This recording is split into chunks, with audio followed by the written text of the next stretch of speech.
And then we have some of our team members are live at the conference now. Dana, say hello just so I know we're good on comms. Hello, everyone. We are live at SOF Week. Okay, perfect, perfect. Okay, you can turn it off. Thank you. All right, so with that being said, guys, let's get ready to get started. So, first of all, everyone, we're super excited for today's webinar. As always, we'd like to give you guys some disclosure. A, we are not CPAs, financial planners, or attorneys. Neither are we affiliated with the government in any way, shape, or form. We do not play those authorities on TV nor the internet. In addition, we do have a zero tolerance policy when it comes to solicitation. So if you do see it, you will be removed, not only from this webinar, but all other future webinars. With that being said, we're super excited about today's session. So we always like to give where respect is due. But our moderator that usually helps me out throughout the webinar right now is actually live at Soft Week, and we'll give you guys a quick little high level of what that entails. But with that being said, everyone, let's get ready to get ready. So what I'm going to do is right? These webinars are live and they will be edited for post-production. So if we do have hiccups, we apologize because these webinars are live, right? With that being said, let's give some quick intros, right?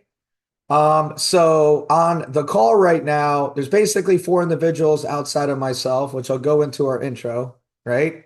But before we get started, let's start with Dana. Say hello. Hello, everyone. It's Dana Vilas, Director of Marketing and Intake for FCA. I'm excited to be here, but specifically excited because we are live at SOF Week 2026. Awesome, awesome. And Justine, say hello. Hello, everyone. Justine with KMC Rubber here at South Week. Super excited. And then we have Vasily. Vasily, say hello. Morning, everybody. Vasily Borovsky here, live from Ocala, Florida. Beautiful. Off week. Oh, Okay, yeah. beautiful, beautiful, beautiful.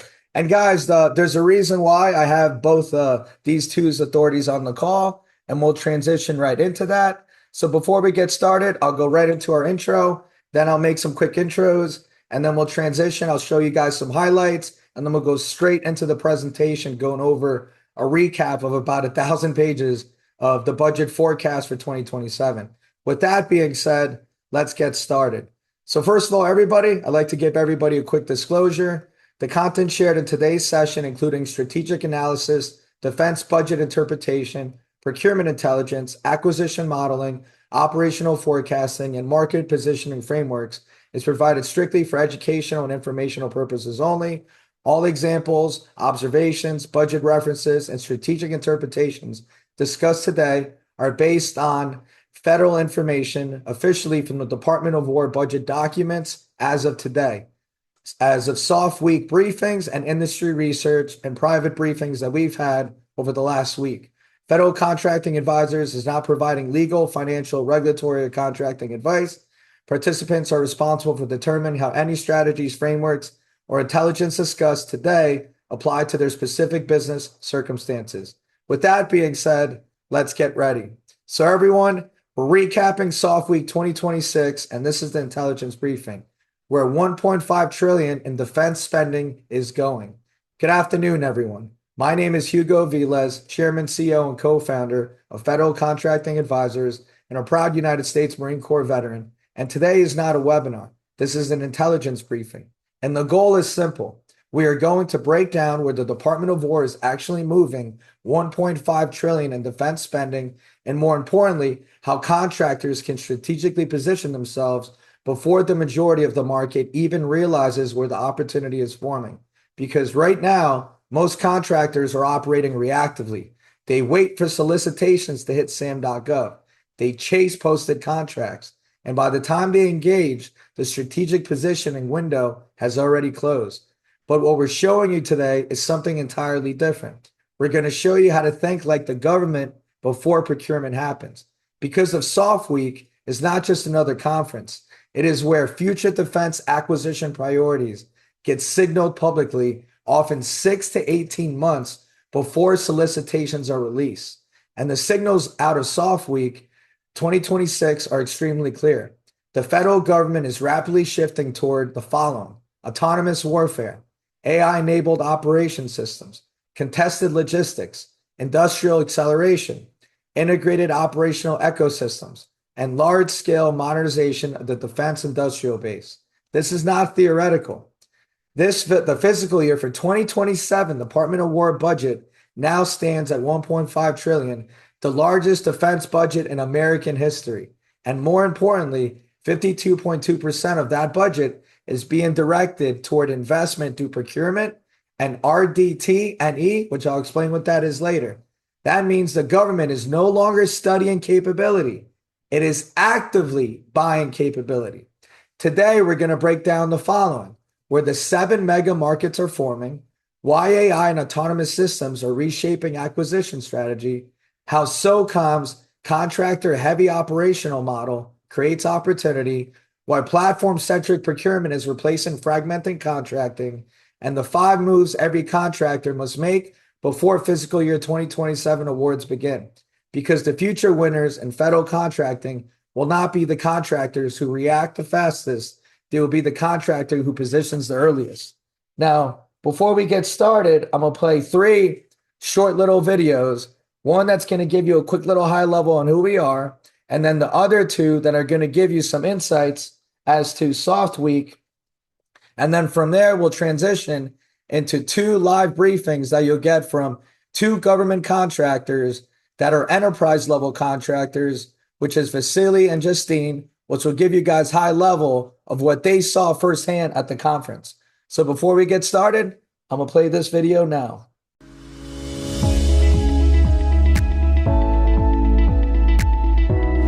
Introducing Federal Contracting Advisors, navigating you to success in federal contracting.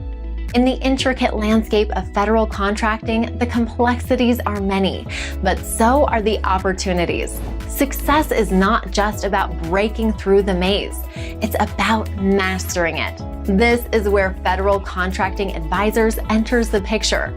We are not just an advisory firm. We are a comprehensive support mechanism engineered to propel you through the federal contracting universe. Federal Contracting Advisors is your strategic advantage in a challenging but rewarding arena.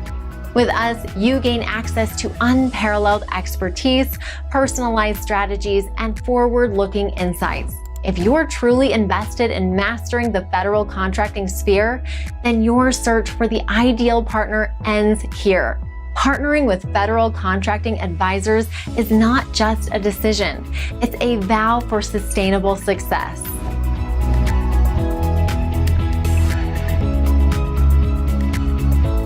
Okay, now that we got the first one out of the way, we are now going to play a video directly from SOF, which is Special Operations. It's a quick little 2-minute video to give you guys some insights as to what happened on day 1 over across a 5-day period. This will give you guys some insight as to what SOF Week is all about and how important it is to the world of military tech, Department of War, and procurement. SOF Week 2026, bringing together special operations personnel, government and military leaders, as well as industry innovators and international partners, all in one place. Welcome to SOF Week 2026. Attendees gathering to explore emerging capabilities, engage directly with solution providers, and stay aligned with mission priorities.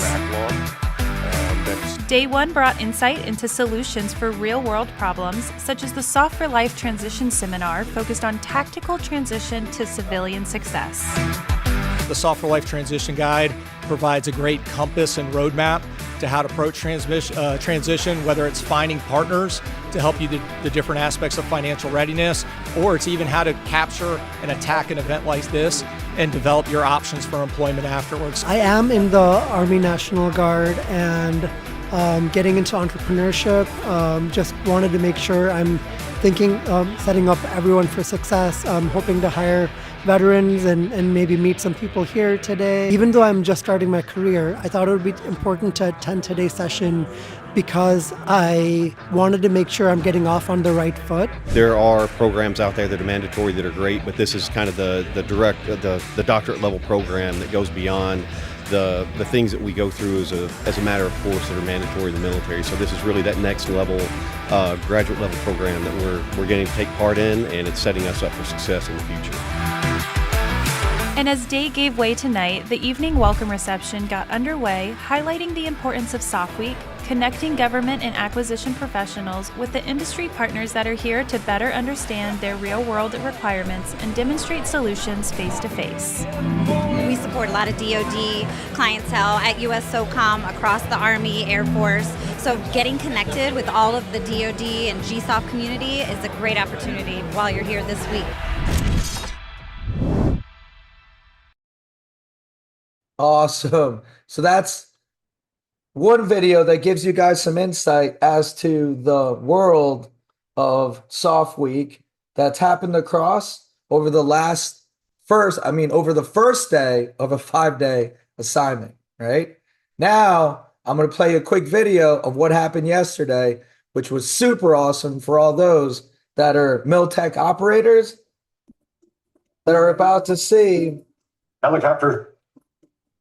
What happened yesterday as our own mayor in Tampa, Florida was kidnapped.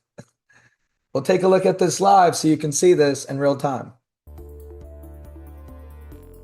Helicopters roaring overhead, explosions echoing across the waterfront, and elite military forces storming the bay. Exciting times. It's all part of this year's SOCOM demonstration for SOF Week out there. 10 Tampa Bay News reporter Eric Glasser joining us from Tampa waterfront out there. Yeah, and Eric, this demonstration always draws big crowds and big reactions as well.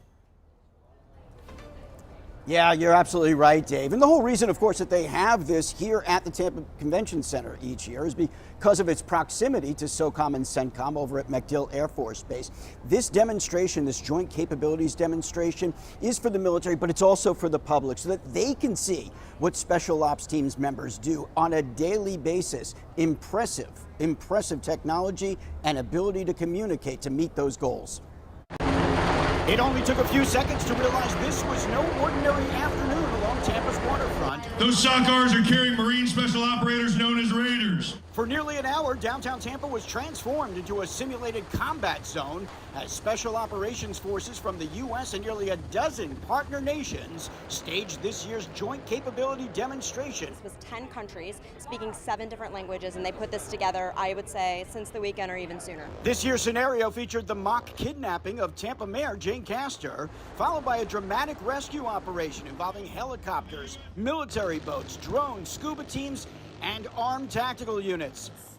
Stunning. I mean, I love the power and the bravery. Showing, the equipment and we know they can do a whole lot more. This was just kind of the tip of what they were doing. Organizers had warned nearby residents and businesses ahead of time that the sounds could be alarming. Thousands of spectators lining the area's waterfront, rooftops, and balconies. Oh, you might be a little bit scared that things are going sideways. This year's mission also highlighted an increased use of unmanned air and water assets. I tell you, when those helicopters came in, we kind of had to hold on to the poles to really even stay standing.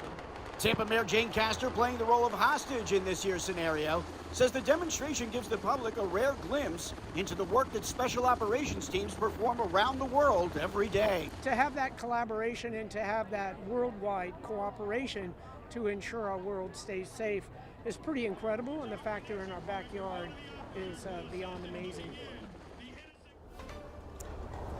By the way, one of the things that took place today wasn't scripted at all, but perhaps the most impressive. There was a medical helicopter that needed to land at TGH just across the water, right in the middle of the exercise. Everything came to a stop, the helicopters hovering in place. They allowed that helicopter to land and go about its business, and then went on with the rest of the program without missing a hitch. Reporting live in Tampa, Eric Glasser, 10 Tampa Bay News. All right. And then, guys, you're hearing it live first because, hey, remember, this is our hometown, Tampa, Florida, right? This is our, what do they say when you're playing sports? This is our There's a word called home court advantage, right? Yeah. Home court advantage. So we're based out of Tampa, Florida. This is our home. And to have one of the most amazing conferences in the world, having all the special operations unit, CENTCOM, NorthCom, SouthCom. Shout out to SouthCom for taking care of us. Really appreciate you guys. I'll show you guys photos. They gave us exclusive access. We're literally right in front of every presentation because of them. So shout out to SouthCom for my first general, brigadier general over in Mexico, over on my brigadier generals in Ecuador, Salcedo for life, right? Thank you guys for taking care of us. Now, with that being said, and before I transition into the presentation, I want you guys to hear live exactly how this presentation, how the seminar has been from two enterprise level contractors, right? We'll start with, I know Vasily's time is very important. Vasily runs a very predominant vertically integrated air, land, and sea logistics company, international, worldwide. He got to come down and visit with a major general. And let's start with Vasily. Vasily, give us your outtake on how everything was over at the conference while you were here. Good morning, everybody. I hope you can hear me well. Thank you very much for the introduction. So as Hugo mentioned correctly, we are a transportation and logistics company, predominantly focused on trucking services here internally in the United States, as well as having offshore overseas capabilities as well for various types of products and goods. We became very closely affiliated with FCA over the span of the last 2 years, where for a whole year I used to monitor and watch webinars and learn about the field of government procurement and contracting. We've never ever endeavored in this field before. We have worked as a tier 1 subcontractor for FEMA and for a couple of other prime contractors, but mainly just for trucking and transportation services. So last year we took the plunge and we partnered up with FCA to help us get fully set up on the federal contracting space. And we are very glad that we did, because in the past 12 months, we've secured federal contracts, gone through protests together with FCA as well, which was very, very interesting to see. So very grateful to the team for taking us under their wings and essentially opening up a whole new revenue stream and operational capabilities to our team. That's kind of the background and the gratitude that we have for them. So we were for the first time present at Special Operator Forces this week in Tampa as guests of FCA. Very, very glad that we attended, because what you do not see on the videos and what maybe you do not see from media outlets that are out there is the presence of a lot of industry specialists, companies and corporations that specifically service the defense industry, and military personnel that are active in this field right now. Of course, to be present, you had to have a lot of security clearances and background checks. So I'm sure that this is the primary reason why a lot of the cool stuff cannot be shown on TV and on media, and also why the big hall with over 850 exhibitors was not portrayed either. But there were 850 companies that are actively producing products for the defense industry, for the federal government, with whom we had the opportunity to be presented, to make relationships and pave way for the future for us to start working and collaborating. But of course, the highlight was meeting the FCA team, meeting Hugo, Dana, meeting some of the subject matter experts that FCA brought in with them. Captain Pagliacci, I don't know if he's present there with you guys live, but big shout out to him, because he had many years as a logistician in the U.S. Marine Corps. And some of the insights that he provided on how things operate on the back end were quite instrumental to us now building a strategy for the future in how to service those capabilities as essentially a transport operator that's now operating in the government space. Oh, beautiful, beautiful. Thank you, Vasily. It was an honor to have you. It was an honor to host you. And we love, it's amazing how some of these, over years, you're talking to people through Zoom, and then when you meet them in person, it's like a family, right? So, I appreciate you and the team. Looking forward to continuously keep building. and congratulations on your $2 million award. Yes, yes. I will add that we just got extended for another year, again, thanks to pressure from the FCA to the different organizations whom we're already servicing and promoting our capabilities. They doubled our blanket purchase order that we had with them. So we feel pretty good about it, and we are very grateful. And to anybody that's listening, that's thinking about taking the plunge, this isn't a plug. It's an honest opinion. I wish I had done it sooner. We wish we had done it sooner. And right now is actually a very, very good time for getting yourself active in SAM.gov and all the other federal registrations, with which FCA helped us tremendously, because September is very, very rapidly coming up. And a lot of our opportunities we saw happening in that space. I mean, Hugo can talk a little bit more about it, why it's September, October months are so important. But we came in at just the right time, and we're fortunate to take advantage of that. And right now we're preparing for the next ramp up in September as well. So Beautiful. do not hesitate. Start working with FCA. We really, really value this relationship and are grateful for it. Well, Vasily, I greatly appreciate you. You didn't have to throw in a plug, but I really I'm humbled and honored by the relationship. I'm looking forward to ride horses with you and your family and your beautiful daughter. So now, ladies and gentlemen, I'll transition over. We have somebody live representing. She's the executive assistant to the director and CEO, Lisa, that runs a multi-state operator manufacturing organization that has to deal with specialized rubber end products for several three-letter agencies, aerospace, NASA, you name it. And they also happens to be Captain Pambianchi's wife, who happens to be there live. So, Justine, are you there? Yes, I am. Hello, everyone. Live at SOF Week. Yes, I am Justine from KMC Rubber. This week has been truly so incredible. Here at SOF Week, we've been able to see all the SOF operators literally come together to develop those partnerships with our technology world to better our special operations. It has been such a fun week. So thank you, FCA, so much for this wonderful week. And then coming from, so everyone remember, her husband is an operator that has dealt in the Marine Corps for 21 plus years, right?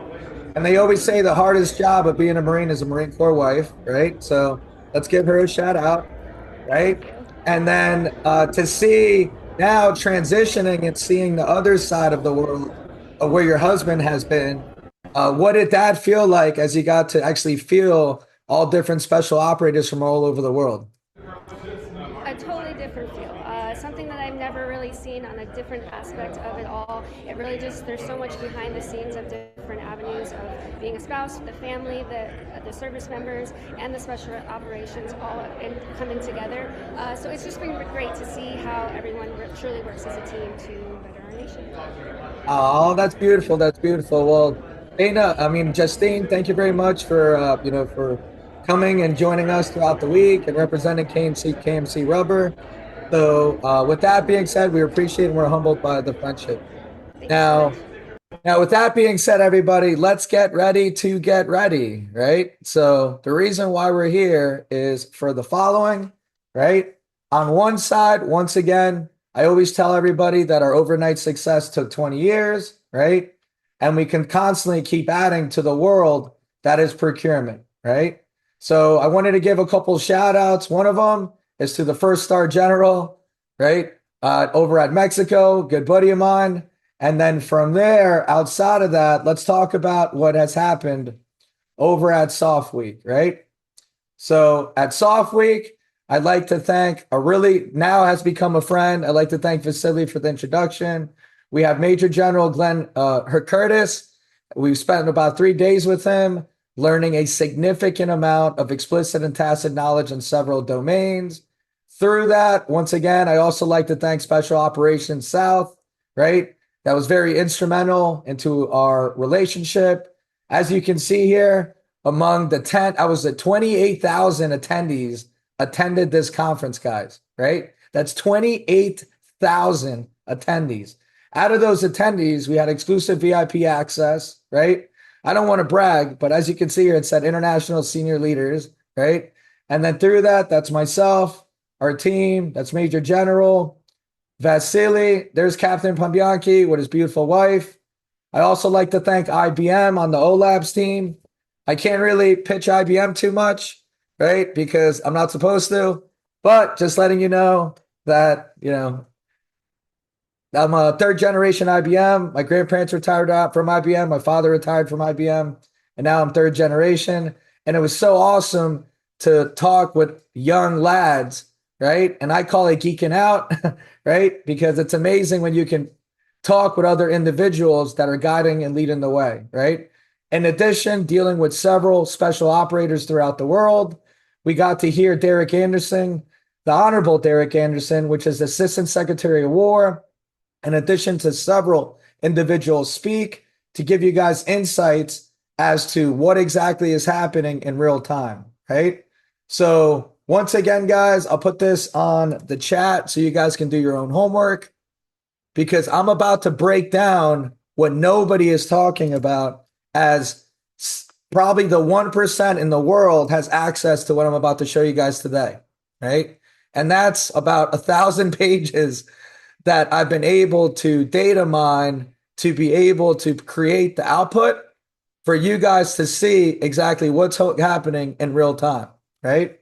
So first of all, making sure, can you guys see my screen? Give me a thumbs up. Perfect.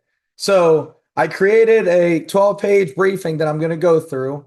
For all those that stayed till the end, I'm going to give you guys this 5-page document, which is going to be a high-level briefing. And as you can see here, right, this is the budget overview for the Department of Fiscal Year 2027. This is Department of War budget, program acquisition, 122 pages. U.S. Special Operations Command 2027. The 2027 budget estimates for United States Operational Command, April 2026, 179 pages. All of the construction programs, 450 pages of data, right? Military personnel programs, Department of War, Comptroller, another 45 pages, right? Operations and maintenance programs, their operational budgets. The procurement programs, 335 pages, April 2026, right? The procurement programs for reserve components, and on and on and on, right? And we're going to cover that today on this particular briefing, because as mentioned, the key to any organization is the following, which is a quote that I always state. Through education, you gain knowledge. Through knowledge, you gain vision. And through vision, you gain the ability to spot economic challenges and turn them into economic procurement opportunities, right?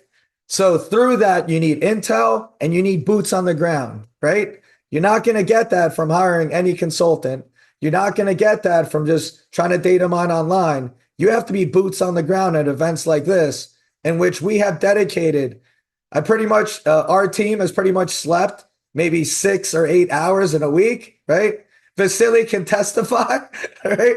Where like literally I was coming in, I probably slept maybe 8 or 10 hours. When you get that much energy around other comrades, special operators, and other individuals, and then you add little cocktails into the mix, you have a good time, right? Let me add to that, if I can add to that. That's because it's both it's a problem for FCA, but it was a benefit to all of us who are signed up with you guys. Pretty much everybody who's anybody knew Hugo and his team, and was always coming over and saying hello and greeting them, and trying to secure a meeting in 5 minutes of time. So that's a big testament that you're very well known in the industry, and hopefully we can definitely it's to our benefit. Vasily, tell me about how I started drawing on the table. Yeah, Hugo took over the entire conference hotel. So yes, very well known. So there was a huge, everybody kept asking me questions, and I just said, all right, I'm only gonna do this one time. And there was a big white table, and I had dry erase markers, and I'm like, I'm gonna take a chance. And I just started mapping everything out and drawing everything and mapping a whole entire blueprint. And everybody was just, I had the whole conference that everybody look at. And I was like, I hope I don't get kicked out. I didn't get kicked out. And thank God it came out at the end. Right? So with that being said, guys, let's get ready to branch out and go into the intelligence briefing. So once again, we're here today for the SOF Week 2026 Intelligence Briefing, a critical session for understanding where the defense market is heading. This isn't just a recap, it's a forward-looking strategy discussion grounded in a recent federal engagement and policy direction. We'll be dissecting the monumental $1.5 trillion defense spending landscape, and more importantly, how you can strategically capture your share. Our goal is to move beyond simply chasing contracts. We want you to compete intelligently, armed with data and a clear understanding of the government's priorities. This session will provide you with insights needed to align your capabilities with the most significant opportunities. Let's dive into the strategic importance of SOF Week itself. Now, I know you've watched the videos, right? But I'm going to give you guys some insight as to what this week was all about. SOF Week is not just another conference. It's where the future of defense acquisition truly gets decided. This premier annual gathering in Tampa brings together over 20,000 attendees, including SOCOM leadership, combatant commands, prime contractors, and tech innovators. The key themes emerging from SOF Week: autonomous warfare, AI-enabled operations, contested logistics, and industrial acceleration are direct signals of future spending. SOCOM publicly signals its acquisition priorities here, often 6 to 18 months before solicitations are released. For example, PEO SOF warrior David Breed's statement that collaborative autonomy integration is not moving fast enough. It is a direct call to action. This translates into massive opportunities, with SOCOM's base budget at $15.3 billion alone, and an additional $74 billion influencing autonomous warfare spending. This is where you gain actionable intelligence, and it's perfect siege into the broader budget landscape. So, following the critical insights from SOF Week, we now turn into the monumental fiscal year 2027 defense budget, which stands at an unprecedented $1.5 trillion. This is the largest budget in American history, and its structure reveals a profound strategic shift.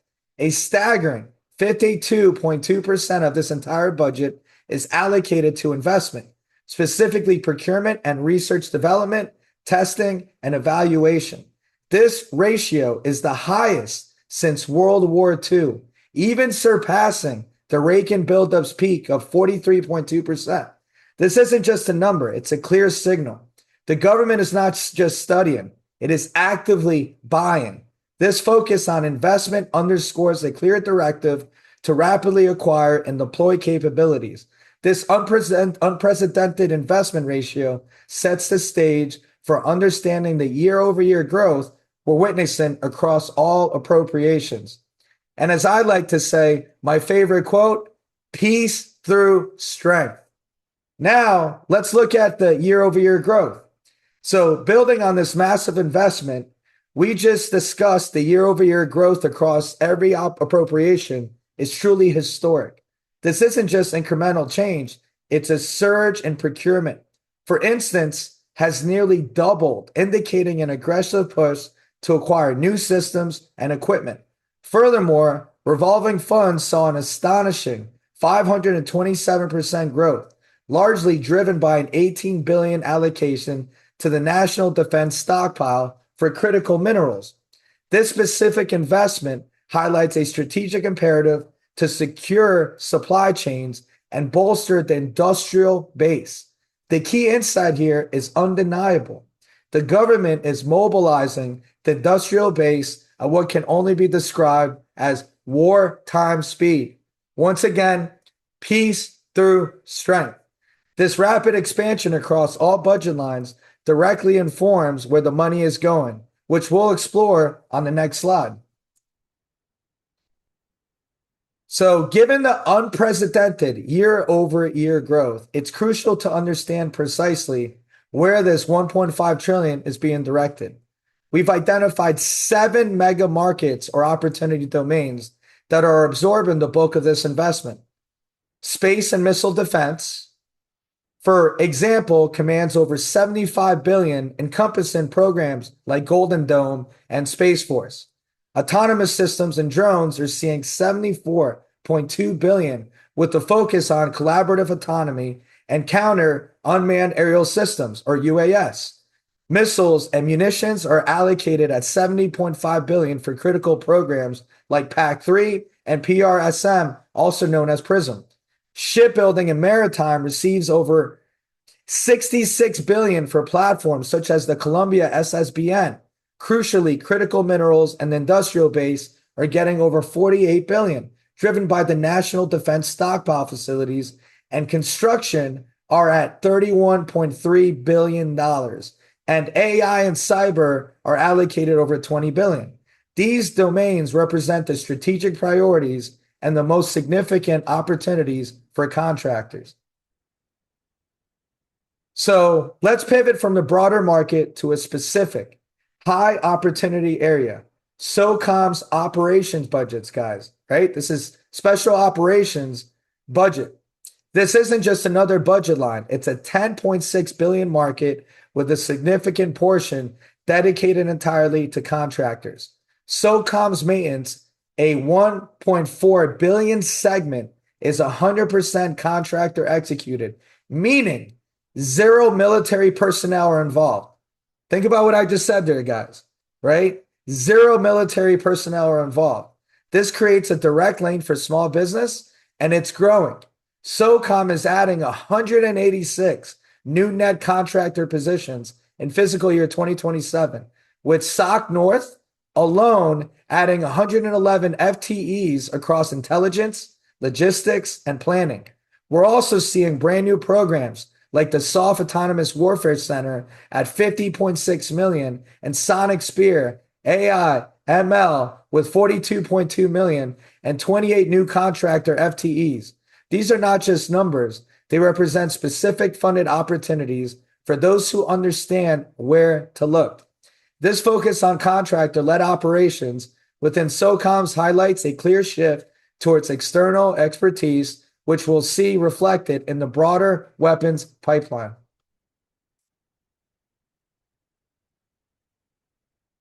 So now, building on SOCOM's contractors' reliance, let's examine the broader weapons pipeline. The Department of War is investing $756.8 billion in weapons. And here's the critical insight. 80% of that, or $608.6 billion, flows through non-MDAP programs. These are not the massive, also often inaccessible major defense acquisition programs. Instead, they are smaller, more accessible programs where small businesses can compete directly.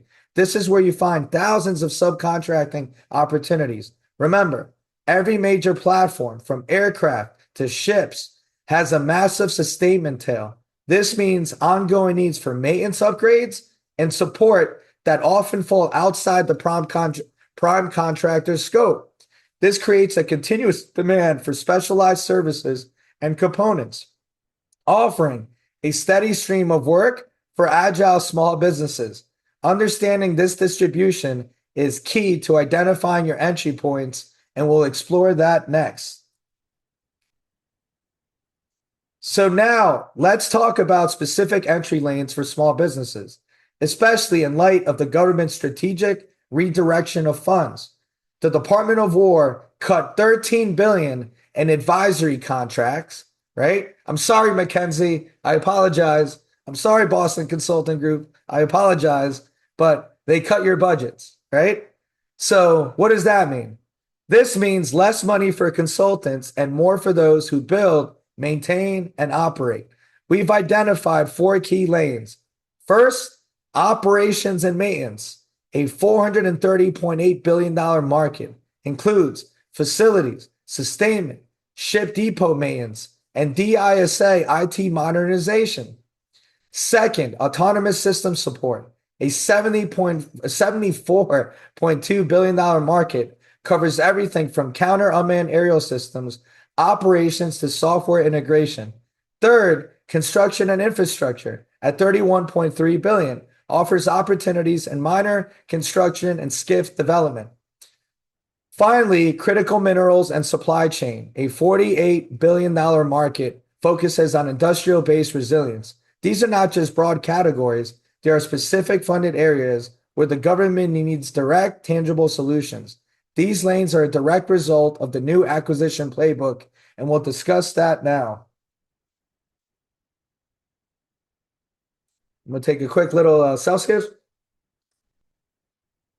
Gotta hydrate because I'm losing my voice from a week. When you're talking loud amongst other Marines, you gotta out loud them. So I feel like I've just been yelling all week. All right. So the government's new acquisition playbook represents a fundamental shift in how contracts are awarded and managed. The old model of individual contract awards and best of breed competition is out. The new model favors enterprise-wide IDIQs and platform ecosystem integration.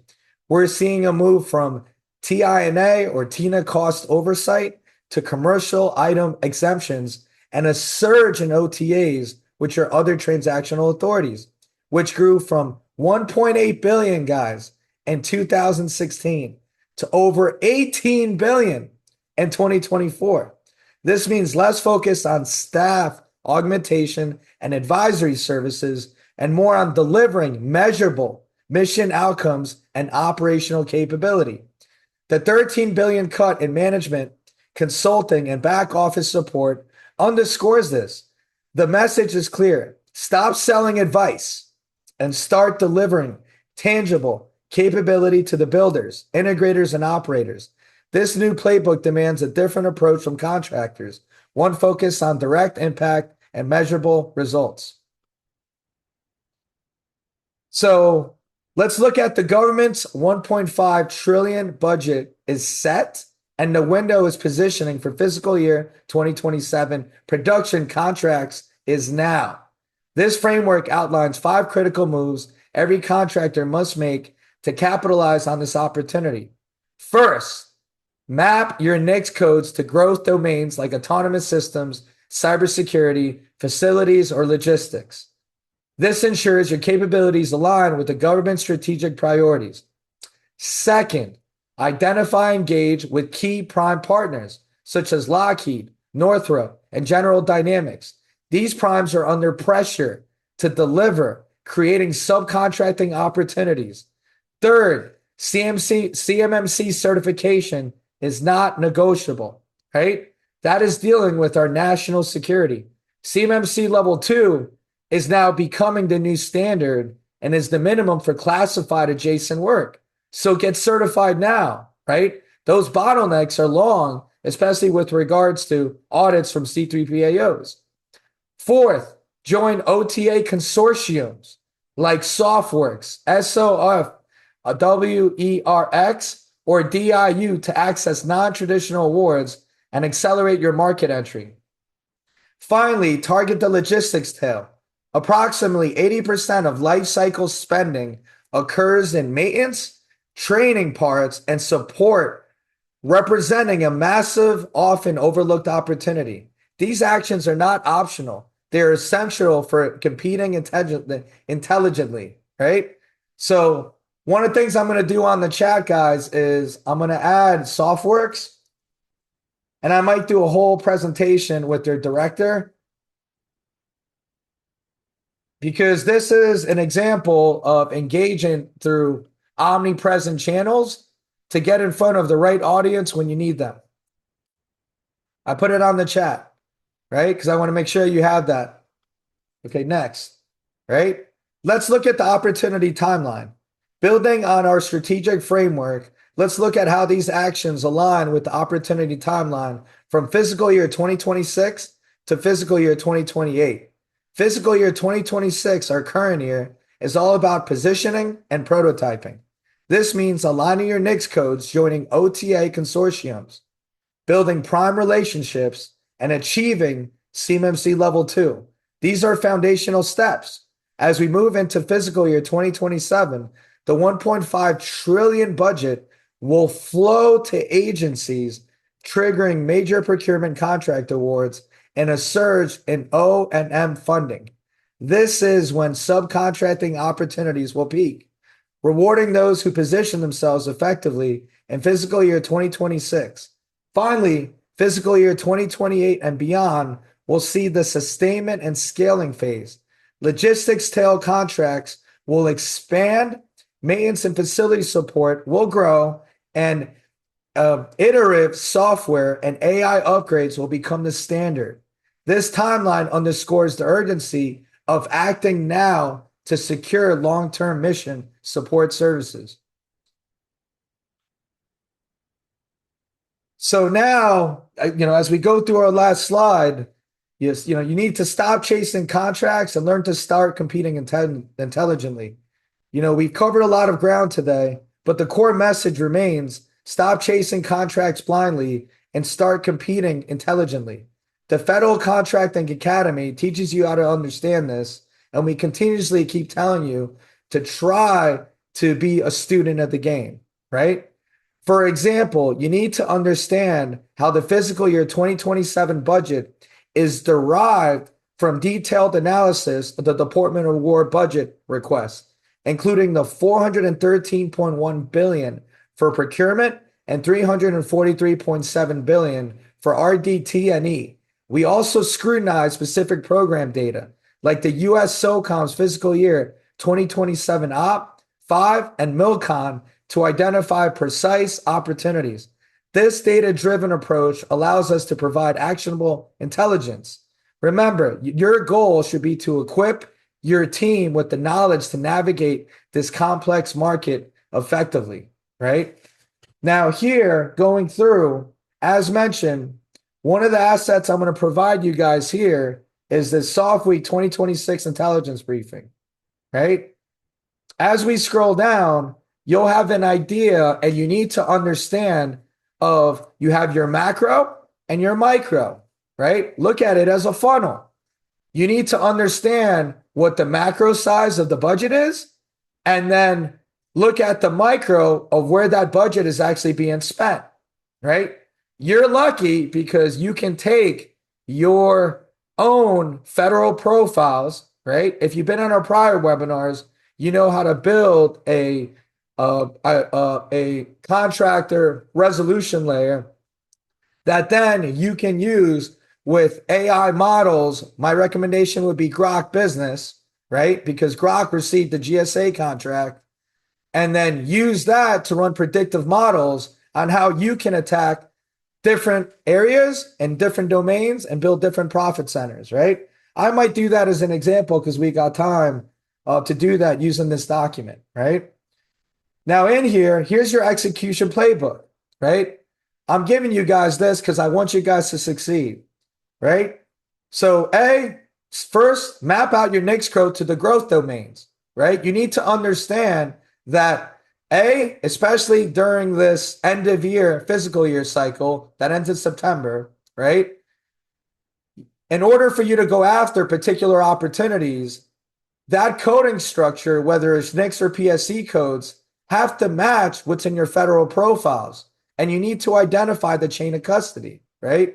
It isn't just SAM, right? It's your SDBS profile and any others, right? Start auditing your profiles now, because you could be, your program managers could be contacting you and you might not have the right information on there for them to reach you because you haven't done the right chain of custody audit, right?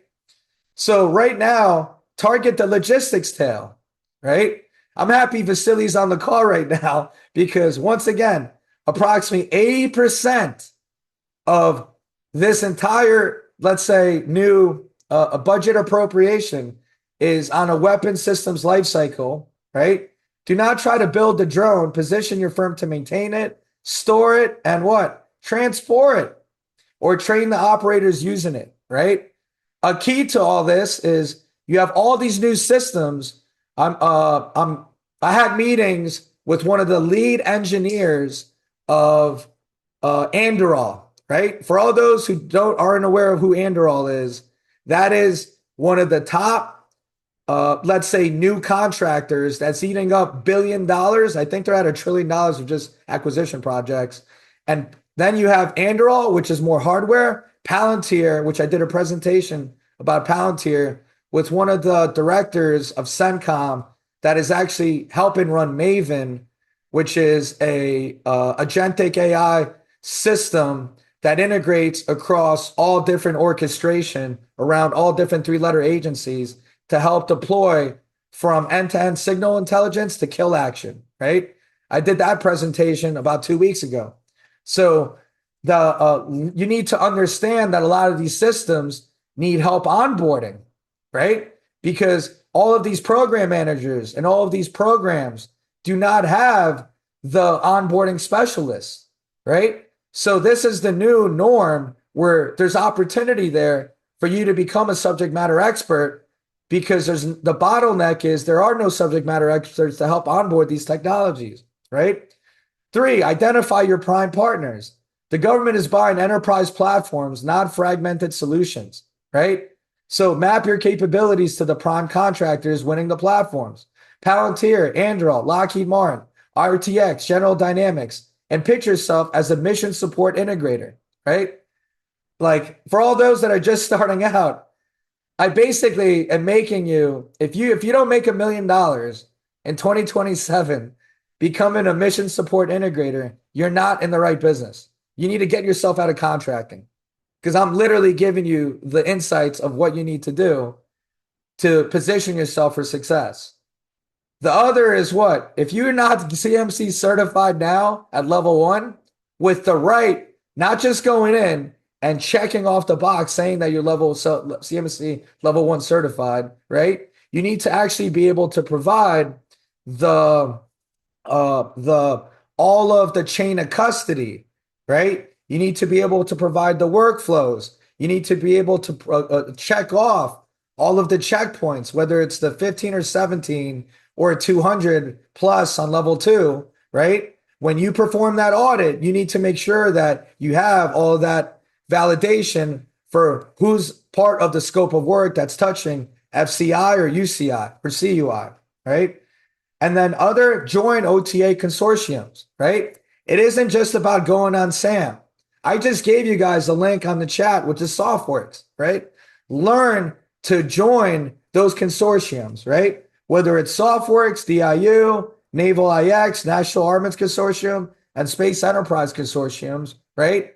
These are the good old boy clubs where you can get in front of and constantly learn to introduce yourselves, right? A lot of these platforms have weekly, I think they're weekly, like pitch sessions, right? Where you can pitch yourself and you get a 5-minute pitch, right? In front of the leaders, right? Imagine if you just pitch yourself every other week, right? Sooner or later, that's low-hanging fruit, right? You got to learn to get in front of the right individuals, right? So I'm going to see if I can add this to the chat. So let me stop sharing. Okay, intelligence briefing. Awesome. It just got added to the chat, guys, right? So just click on that and that should allow you to download, right? That's the document that I just showed you. And then in addition, now what I'll do is, before I close out, I wanted to see, is there any questions or anything I can answer before we close out the presentation? And then before I do, because I also, I want to respect everybody's time at the top of the hour, right?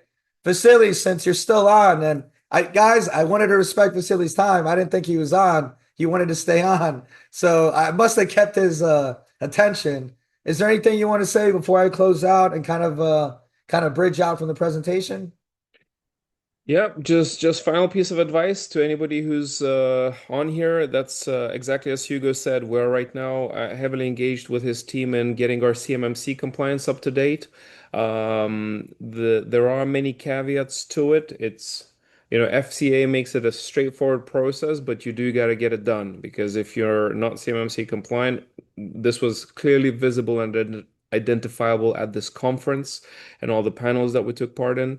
You will not be able to compete in a federal government space, which, maybe that's not for you. You could still work with FCA in the state level contracts and, developments. We have been fortunate enough to secure some low-hanging fruit, as Hugo calls them, on the state level. But for federal government contracting, it's absolutely critical to have. It's not hard, but it's critical. And guys, for all those that stayed on, I just gave you guys a couple other bonuses, right? So I just gave you the CMMC level 1 checklist, right? And then I also gave you the following, which I'll show you. So I just gave you guys the following 2 documents on the chat that you can download, right? First is I gave you guys a CMMC level 1 15-point checklist, right? To give you guys a high level of what you need to do and how you need to do it, right? And then from there, because I'm a nice guy, right? I gave you guys our federal procurement LLM blueprint, right? What does this mean? These are the language models that are approved through the Department of War. So if you're not using these or building them as part of your ecosystem, you are outside of the scope, creating exposure for our country, which is our number one priority is peace through strength to what? National security, right? So you need to understand to reframe your modeling and your positioning into the new world that is machine learning and national security, right? So providers, OpenAI, ChatGPT, right? They've already been they've already been approved through the federal access paths, right? Anthropic, Claude 4.6, Google Gemini 3.1 Pro, XAI Grok, Meta, Llama, Amazon Nova, right? I was in a good mood, so I added that. Through that, you'll get their strengths and weaknesses, what makes them strong, why they should be used. And you need to learn how to use these in the ecosystem because what you guys aren't aware of what's coming up. A lot of these systems have already been integrated into all of the agencies, right?